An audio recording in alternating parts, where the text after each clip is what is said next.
This is actually kind of crazy because this is not the first time we have made a video about a rejected Jason Zucker trade idea. The first time happened a few years ago. I was on a trip in the States and I had to record a vlog on my phone or something like that. I'm not really too sure what exactly the details were, but I do remember from the word that we had at that time frame that the Minnesota Wild, in the attempts to get Brock Boeser from the Vancouver Canucks, proposed Jason Zucker as a potential return. That in which the Vancouver Canucks declined, rejected the trade, and we made the video talking about that. Well, it's been a few years down the line, and hey, we're still talking about Jason Zucker, and we're still talking about rejected trade ideas. This time, though, not involving the Canucks and the Wild, instead involving the Penguins and the Flyers. Now, just a little bit of a status update on Jason Zucker today, comparative to where he was a few years ago when those Boeser trade talks were in the mix. Zucker is not the same type of player. He is not as good as he had been before. He had 64 points in 82 games, followed up by 42 points in 81 games with the Minnesota Wild in the 2018-19-ish era. And that was seen as a pretty good set of numbers for a guy that was only, 26, 27-ish years old? He got himself a contract extension of $5.5 million a season till the end of 2023 because of his performance. However, he got traded over to the Pittsburgh Penguins in the Alex Galchenyuk trade. And by that, I mean, the fourth Alex Galchenyuk trade? Something like that, in the middle of the 2019-20 season. He had suited up for 15 games with the Penguins, he had 12 points, and then he made the team in the playoffs, where he had 2 goals in 4 games, as the Penguins lost to the Canadiens.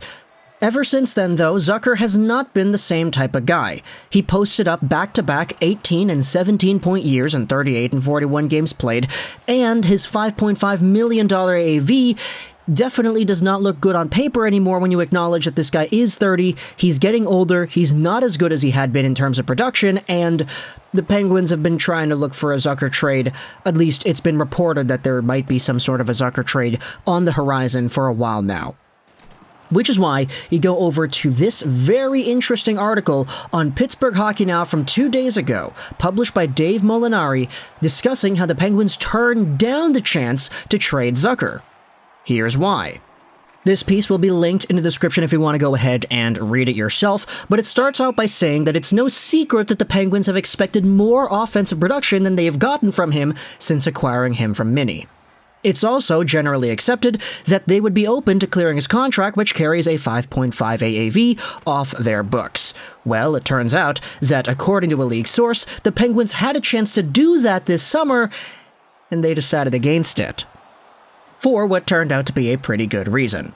The trade proposal Ron Hextall received from an unspecified team, believed to be another Metro club, called for Zucker to be packaged with a first-round draft choice in exchange for, basically nothing.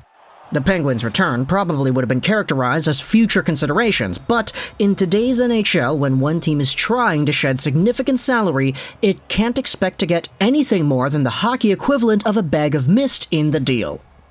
Hextall did not respond to a request submitted via a team official to confirm or dispute that information.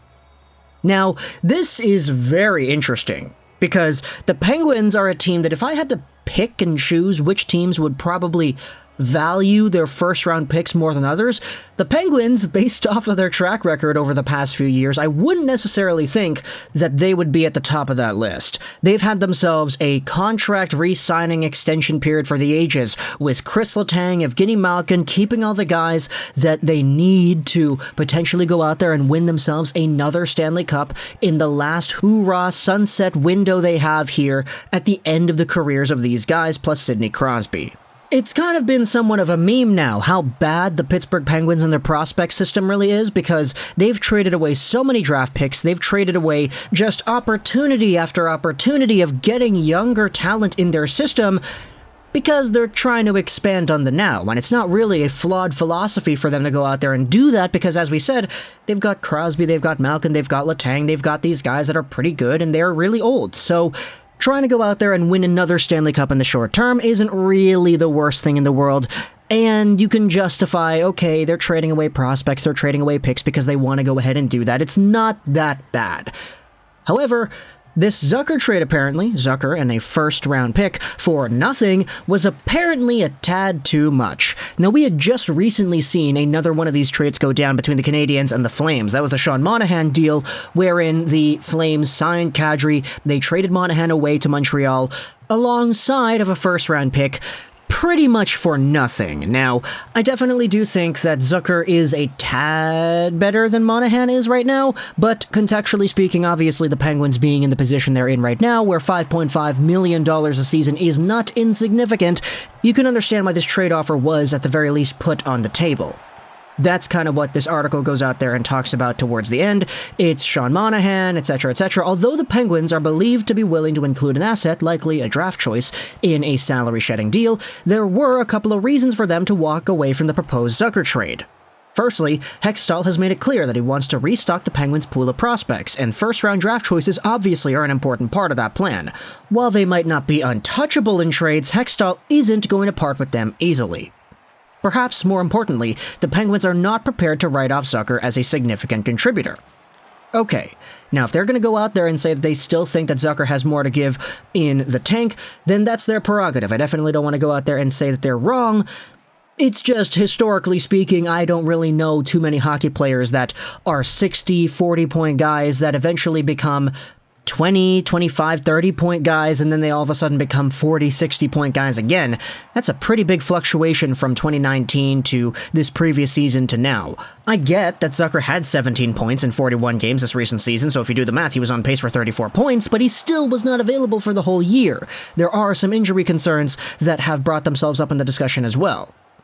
This is where we go over onto a different discussion on Philly Hockey Now, so the brother website, I guess you could say, of Pittsburgh Hockey Now, published by Sam Carchidi from 2 days ago as well. Did the Flyers make an attempt to get Zucker from the Penguins and Ron Hextall? The article opens up by saying if you try to connect the dots, it would not be surprising if the Flyers were trying to get Zucker from the Penguins this summer. Carchidi writes about the Pittsburgh Hockey Now article that we just looked over. Molinari, a Hockey Hall of Fame writer, said that the trade proposal came from an unspecified team believed to be in the Metro Division. The proposal would have been Zucker and a first for basically nothing. The Flyers made a similar move in 2021 and it backfired. They dealt puck-moving defenseman Shane Gostisbehere and a second and a seventh to Arizona to get cap space. However, Gostisbehere has become good again. Which is why this Philly Hockey Now piece is discussing whether or not the Flyers would have tried to do a reverse Gostisbehere trade, which brings them back to Zucker. It wouldn't be surprising if they tried to do that to acquire Zucker. For one, the first-round pick they would have received is much needed. For another, Fletcher is very familiar with Zucker. While he was Minnesota's GM, he drafted Zucker in the second round in 2010, and he was there when Zucker had quality seasons with the Wild, including a 33-goal campaign in 2018. Zucker has loads of ability, and he could have filled Claude Giroux's old spot as the first-line left winger. He'll likely be on the second line in Pittsburgh. Whichever team made the offer, though, Penguins GM Ron Hextall turned it down. He has made it clear that he wants to restock on the Pens prospect pool, per Molinari. And so, when you talk about each of these two ideas here, by the way, the articles will both be linked in the description, the Philadelphia Hockey Now piece and the Pittsburgh Hockey Now piece. With all the moving pieces here and the context of the Shane Gostisbehere trade going so wrong, as we had already discussed in the channel a few days ago, it does make a lot more sense for Philadelphia to be that team that was trying to get Zucker away from Pittsburgh than any other team, in my opinion. You go out there and you talk about a guy whom Chuck Fletcher is familiar with, and who could be somewhat of a reversal of that Shane Gostisbehere trade all in one. And if you're Philadelphia, I mean, this team is in somewhat of a lower status of contending right now after making the Stanley Cup bubble and being as good as they were in 2020. So if you're going to go out there and pull off the Arizona, you're getting a quality hockey player who probably, maybe, might have some bounce-back juice left in the tank, as well as a first-round pick that could be seen as quite valuable depending on where it lands in the 2023, NHL Draft. Then it kind of makes sense from Philadelphia's side. It's just for Pittsburgh, if they want to go out there and believe in Zucker still, they want to have their prospects and actually start building that cupboard, because it's been pretty bare the past few years, then it makes sense equally as to why they rejected the offer too. So, talk to the comments all your thoughts about this rejected Jason Zucker trade idea, and how the Penguins had an opportunity to pull off a Sean Monahan or a Shane Gostisbehere or an Andrew Ladd type trade, sending him away to a Metro Division rival for nothing, but they just didn't want to pay the price to do that. Talk to the comments all your thoughts. I hope you enjoyed this video. Juraj 99. and bye.